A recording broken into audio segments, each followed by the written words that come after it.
Perfect. Here we are with my friend Ben Kinning. He's a fractional sales leader, mentor, trainer for years. He's the owner of Sales Geek Denver Northeast. So welcome, very super happy, very excited to have you, Ben. If you can probably give us some of the story of yourself, anything that you can share, that'll be super awesome. And then we will ask you a couple of questions in terms of transformation of businesses and things like that. Yeah, thank you, Luis. I appreciate the opportunity to come on and talk to you and your audience about who Sales Geek is, what we do, and how I help support businesses that are looking to grow revenue in their companies. So, a little background about me is I have 20 years of experience in large corporate enterprises, and like a lot of people I connect with nowadays, we all hit a point of our careers where we no longer feel aligned with the direction of where large corporate enterprises go. You reach a certain plateau of your career and you look to do something different, something that adds a little bit more meaning and value to your day. So what inspired me to really get on board with Sales Geek and focus on this business is kind of reflecting back on my 20-year career and thinking about all the things that I enjoyed doing and all the different projects that I felt I brought my best self and had my favorite experiences across my career, and designed a career that incorporates all of those aspects and components. Some of those things include, I started my career in sales working in corporate small business banking. So working with businesses that were $2 to $20 million in revenue and helping them with growing their financial portfolio and all of their lending, deposit, merchant services, a bunch of different services I help them with. And working with business owners in that $2 to $20 million space was so rewarding for me because I saw the blood, sweat, and tears and love and passion they had for their business and the care they had for their customers, their employees. And I was always just inspired by it. I was really lucky to start my career working and getting access to business owners and learning from them and getting access to the in-depth understanding of what it's like to run a business. And that always stuck with me as I moved around in my career and did different things. When I was looking for something new to do with my career, I immediately got pulled back into this concept of helping businesses like the ones I worked with like that, because I think there's so much value into what they add to the economy and so much value that they bring to their local communities. And as an employer, as support. So I really wanted to support businesses that were more aligned with that. The second thing is I've done both revenue growth and operations in my career. And when you're focused on revenue growth, it's growing top line. And when the business is successful and bringing in, 30, 40, 50% sales growth year over year, those are fun companies to work for because there's lots of opportunity to celebrate success and have the opportunity to develop new products and services and grow. And it's just a fun environment to be a part of. And then I've worked at organizations on the operations side where everything was focused on cost savings, reduction, reducing, finding efficiencies. While there's a lot of value to that, there really is only two ways to improve a business. You either grow the top line or shrink the bottom line. And having done both, there's just way more fun to be had when you're helping grow the top line, because now you're in a business that's in a growth mindset and a mindset where you are looking to reinvest in your people, reinvest in your product, and grow, rather than having to make the difficult decisions to see how can we do things differently that ultimately impacts the performance of a business when you're focused so much on cost savings. So that really is what brought me to move into my role here with Sales Geek and really taking my knowledge and experience over 20 years of helping businesses grow and working with thousands of salespeople and sales leaders in different businesses and giving them the tools and tricks and access to information to help them level the playing field and learn the things that often you're not taught if you're a small business. And doing so in a way that makes it affordable. So that way small businesses can learn, grow, and continue to expand our economy, hire people, and provide new alternative products in the marketplace. That's nice. And how, when it comes to getting those KPIs increase, like the 30% revenue increase and things like that you mentioned, well, what are those? Why do you think? And maybe that's a complex answer because every client is different. But why do you think they haven't done it before themselves? What are the specific things that you, as an expert, have to know and then action upon to be able to enable those companies to grow massively? Because those are crazy numbers, and they just don't know any better. So how do you make those numbers happen? Yeah, it's a great question, and it is a complex question, but I'll simplify it into kind of three main areas and categories that I take a look at. And if you can execute these three key areas and categories well, you're set up for success. The first is your people, having the right people with the right experience, the right knowledge, the right attitudes, everything that's important in place. One of the biggest mistakes I see, especially small businesses, make is the owner, the founder, or they have one key person that just wants to become the bottleneck for all interactions, all contract signings, all sales related activities. And when you're having one person who's doing that, but also wearing multiple other hats, that greatly impacts what success can be. There's a cap on what success is for a business. So one of the first things I always take a look at is, do you have enough people to sustain the activity needed to hit the growth that you're looking for? So do you have the right number of headcount? Because it's activities times effectiveness equals your results. So do you have enough people doing the right activities? And then taking a look at the effectiveness of the people. Are they having the right conversations? Are they connecting with the right people? Are they sharing their message in a way that is resonating with the right consumer? Are they always adapting, learning, growing, and finding ways to share best practices and go across that? So really that first step is the people side of the business. The second step is the process side. So learning, how does your business make it easier for you to do business with? And this is where things can get, a lot of the differentiation comes from in the process side of things. And that if you're a B2B or a B2C, that's going to look a little bit different. If you're selling a product that's $20 average value cost versus a $1 million contract, that's going to be a completely different process. So looking at things, how many different buyers are involved, how easy is it to execute for the consumer, but also on the business side. So there's lots of different components that look at a process, but ultimately fine-tuning that process so that way there is no unnecessary bumps in the road and things move as smoothly and efficiently and effectively as possible, where you're constantly moving people through an effective process that works well. And for a lot of businesses, a different process is going to be needed depending on a lot of different factors. So that's a lot of what I do, is taking a look at very important components of your business and making my recommendation of what's the process going to be the most effective for you. And then the third thing is your proposition, your value proposition. So what is it that you're sharing about your business that gets people excited to want to do business with you? A lot of times we live and operate in a world where we think everything's a commodity, that people are just going to see one company of no differentiation from another company. And when that happens, then it just becomes a race to the bottom on price. So if you're a business that is constantly having to discount or constantly having to make concessions or do things to win business because that's how you've had to stay competitive in a competitive market, that usually means that the value proposition isn't been defined yet. And having a very clear message strategy and approach style in a way that resonates with buyers, where they can see your business and clearly know that they are the best option in the marketplace, that's such a key component to it. So just to quickly recap, it's really around like people, process, and proposition. Everything in between there is very nuanced, but those are kind of the key components that I would take a look at. Yeah, that makes sense.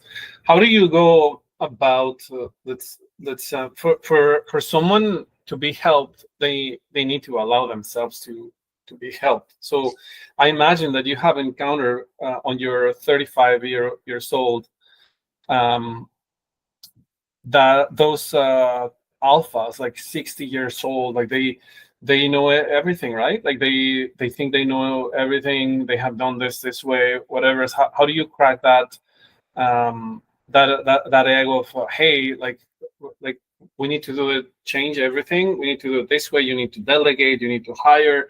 You need to make sure that you don't do 5 products. You just do one, and the other 4 are upsells kind of thing, instead of just like being diluted into 30 different items. So how do you go yourself about, hey, let's do it this way, and then just they themselves say, yeah, okay, let's do it because Ben knows better? Yeah, it's well, the first thing I would say is anyone who claims that they know everything clearly has not done enough research, because anyone who's really tags himself as an expert at anything in life, every single day you learn something new you didn't know before. So there's always something to learn. I'm constantly learning and growing and expanding, and any of my colleagues that are experts in any faction of the world, whatever they're in, they're always the first to tell you that the things that they don't know are always, greater than the things that they do know, and what they do know is quite a bit. So that being said, it's also, there's an adaptability piece that needs to be thought about as well, because the world is ever evolving, always changing. AI is a great example of that. In the last year or two, we've seen how AI has changed business significantly, and we're just on the tip of the iceberg of what the capabilities of AI is going to be from a business perspective. So if you're stuck in old ways of doing things and not evolving and learning and trying and failing fast and evolving and changing, you're going to get left behind in today's environment. There's many intelligent people out there that are starting businesses all the time, that are constantly learning and growing and evolving. So first off, there just has to be that willingness to be humble and say, I'm not an expert at anything. And sometimes growth, while it's uncomfortable, comes from trying new things and seeing if those new things bring different results. So one of the things that I always look for is people who have an open mind and are willing to admit that continuing to do the same things over and over again is only going to lead to the same results. And if someone does want to hit that level of success that they really genuinely want, one of the first things they have to let go of is complete and utter control. And that can be one of the scariest things for a business owner, is to admit that I don't have to do everything myself. But with strategically bringing in the right people and the right focus, and going about it and sort of setting the tone of the culture of what you want to build and support, you're going to move so much faster. There's the best way to think about it is, if you're building a house, you wouldn't want to do every single job yourself as a carpenter and an electrician, a plumber, and pour the concrete. Everyone brings in their expertise and they build it together. But a lot of times when you're starting a business, we forget that everyone thinks that you have to do everything yourself, when the reality is, if you focus on what you do best and your specialty, and then bring in other people who have expertise in other areas of your business, that's how you can grow it.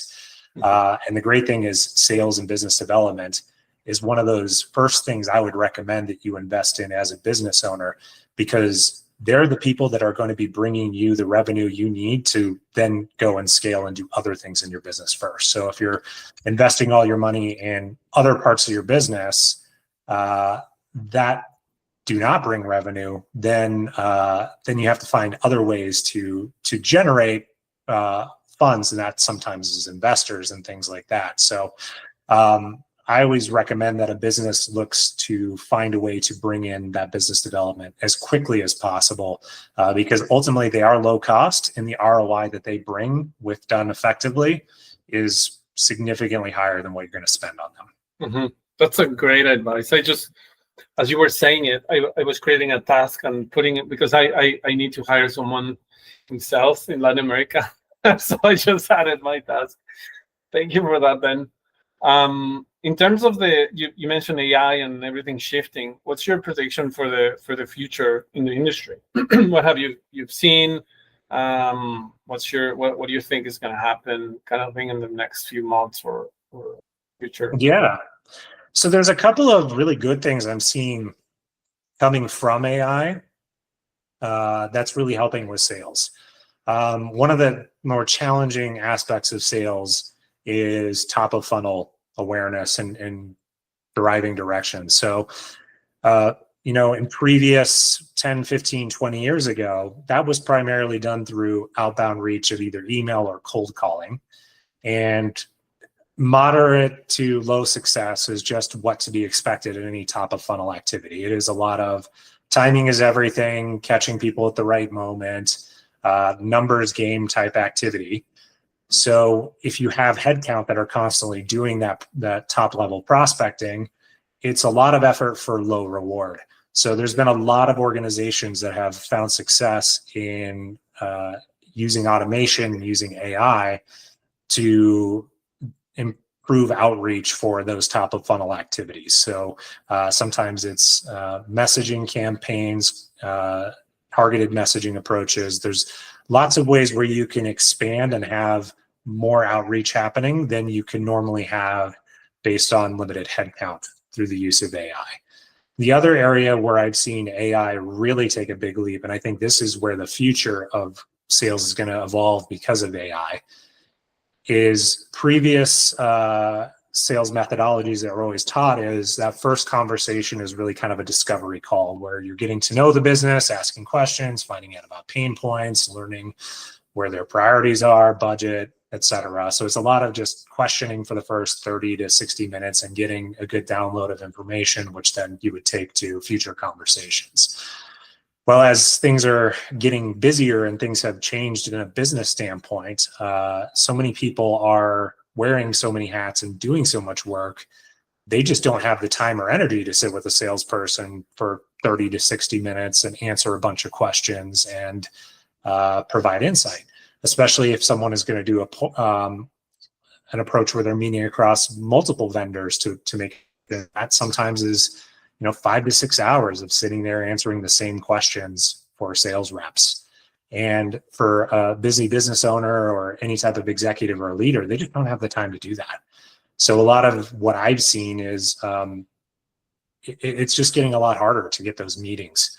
So where AI has seen some significant increase is there's a lot of data out there that AI can go and scrape and pull data and information, whether it's leaders who have talked on podcasts or given presentations or blog articles. There's just a lot of things out there that is available for businesses, and AI can come with basically majority of the discovery already done ahead of the conversation.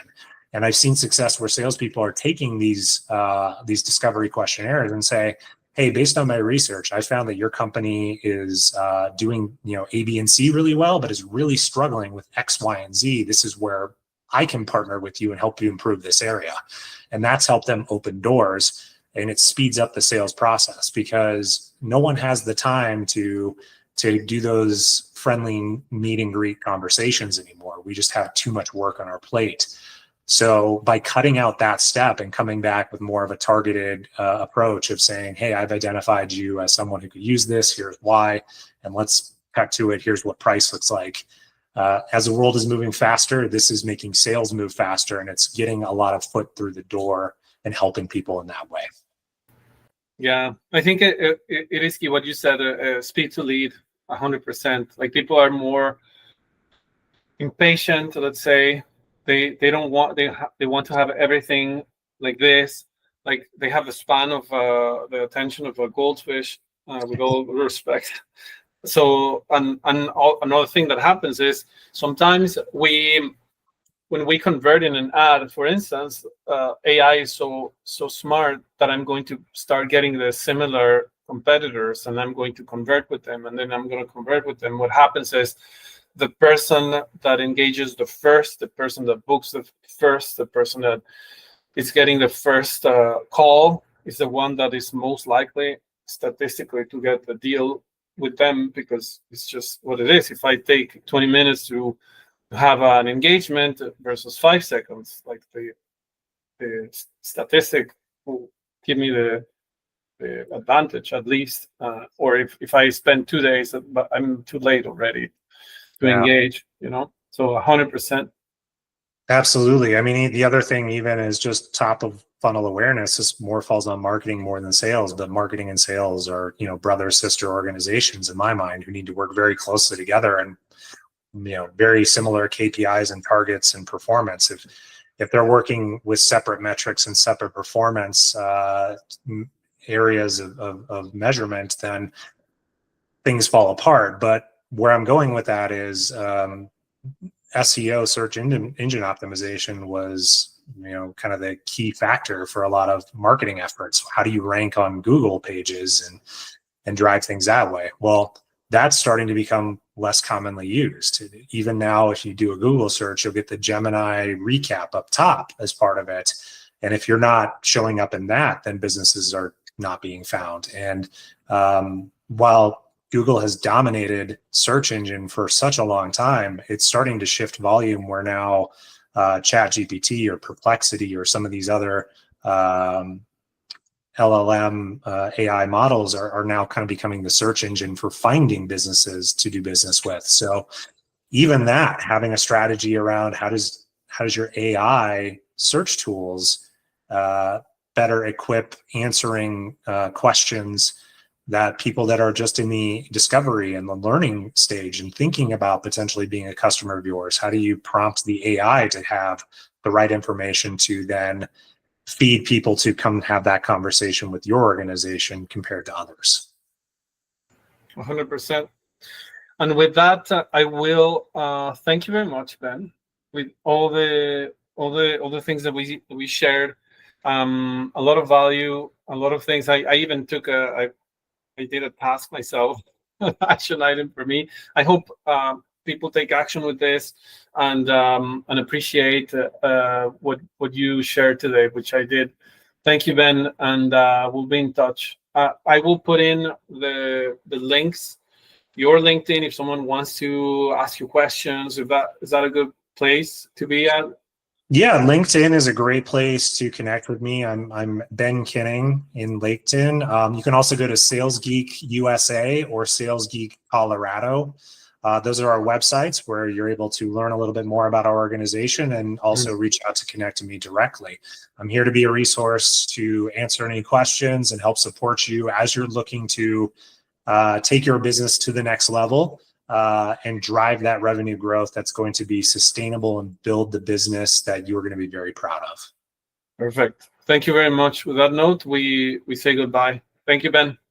Thank you, Luis.